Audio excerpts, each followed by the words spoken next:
Hey everybody, welcome back to my channel. My name is Lara and today I'm going to be doing another fun video, and that is reacting to 1-star reviews of Shogun.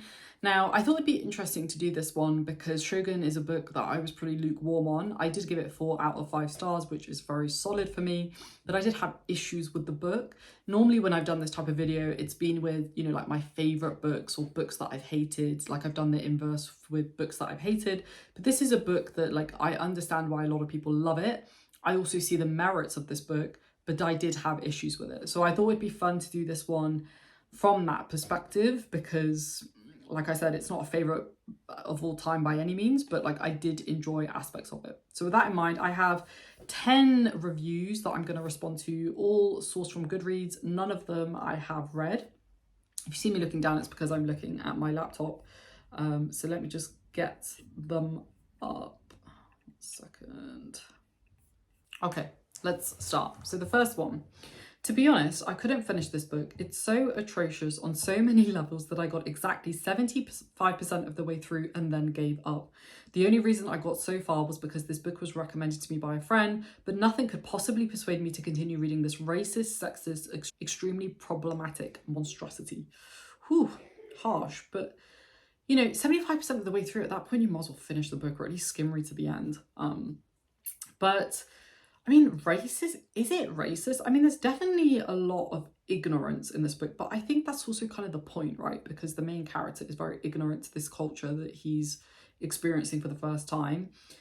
I wouldn't say it's super sexist. I mean, there are definitely moments where I did think, why? But yeah, I wouldn't necessarily call it problematic. I think there's issues with the book for sure, but I wouldn't necessarily go as far to say that it's problematic. Next one. Half-assed Orientalism is more insulting than unresearched Orientalism. That's true. Clavell definitely manages to dumb down subject matter I love into a tit-wrench love story. My advice, read something else. That's also my advice. Read something like Musashi. If you want to really learn about Japanese society, you should read Musashi by Eiji Yoshikawa. I get a lot of people like this book because you're seeing it from the perspective of a Westerner, and I do also like that trope. But I do agree that I think there are some issues with it. I think it's pretty well researched from what I understand. I remember reading an article about somebody talking about how well researched this book is. That's not to say that he got everything right, because he definitely didn't. But I wouldn't say it's unresearched, wholly unresearched. But I could be wrong, but I'm pretty sure I'm not in this instance. Next one.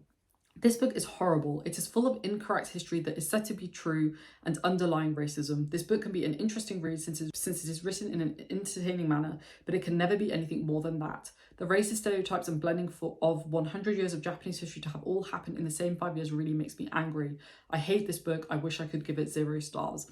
Again, I don't know how accurate the historical references are. From what I understand, it's pretty historically accurate.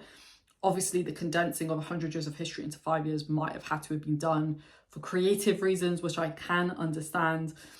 The stereotyping, I do actually think kind of makes sense in the context of this sort of book, because as I mentioned, we are seeing this through the perspective of our main character, John Blackthorne, who is an Englishman. And so naturally, he is going to have a very skewed view of the Japanese. And I think that's kind of the point, right? By the end of the book, he kind of embraces this new culture. But yeah, again, I don't know if I would necessarily call it a racist book. I don't know. I'm not Japanese, so I don't want to speak for them. But yeah, I don't know. I'm going to stop there. All right, next one. I'm not going to read this whole one because this is long, but I will read parts of it. I made it through 20% of this and picked it up to see if it would be more interesting and better than the new TV show. It isn't. It's a product of its time, which is definitely true.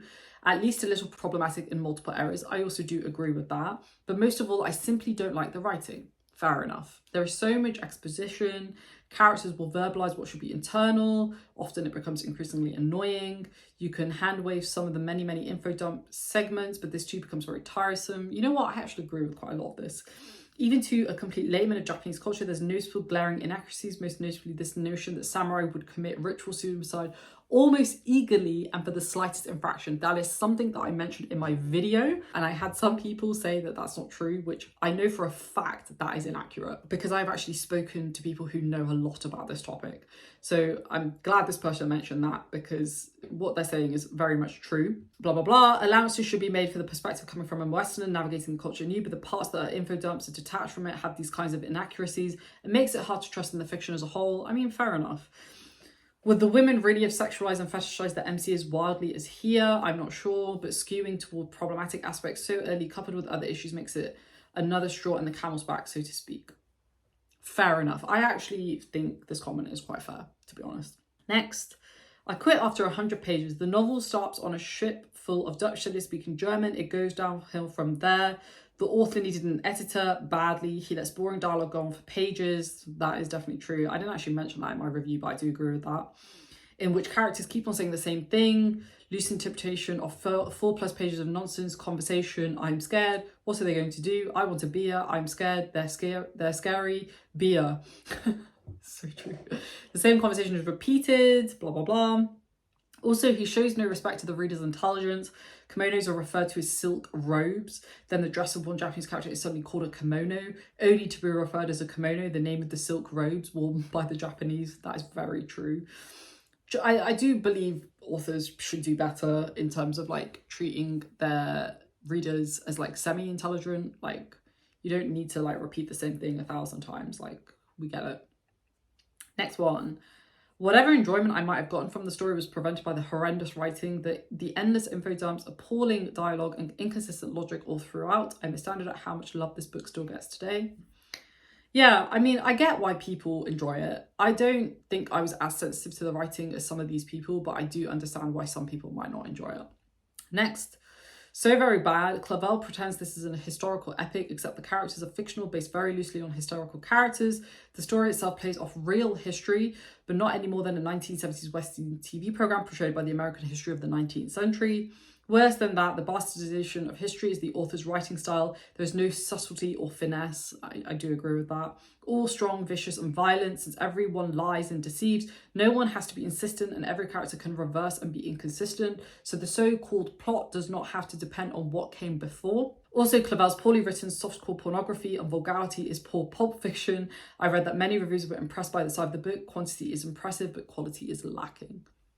You know what? Again, I don't actually disagree with this. I feel like I should downgrade my rating now because I don't disagree with this either. Like, I think some of the writing is quite prescriptive, but I do think that was probably quite intentional because it is a like historical reimagining of the events of this book, loosely based on historical events, right? So yeah, I do understand why people are very frustrated. Next one. This is the most boring shit I've ever read. And why is the audiobook narrator saying samurai versus samurai? Oh my gosh, that's unforgivable. I wonder if that's an American audiobook narrator because I have a feeling that would probably be an American. No offense to my American viewers. Next, we have 3 more left. DNF. I know it's a classic and revered as the ultimate saga about feudal Japan and a Westerner story of his integration into its hierarchy and culture. Got it. My problem is that it's really long and boring.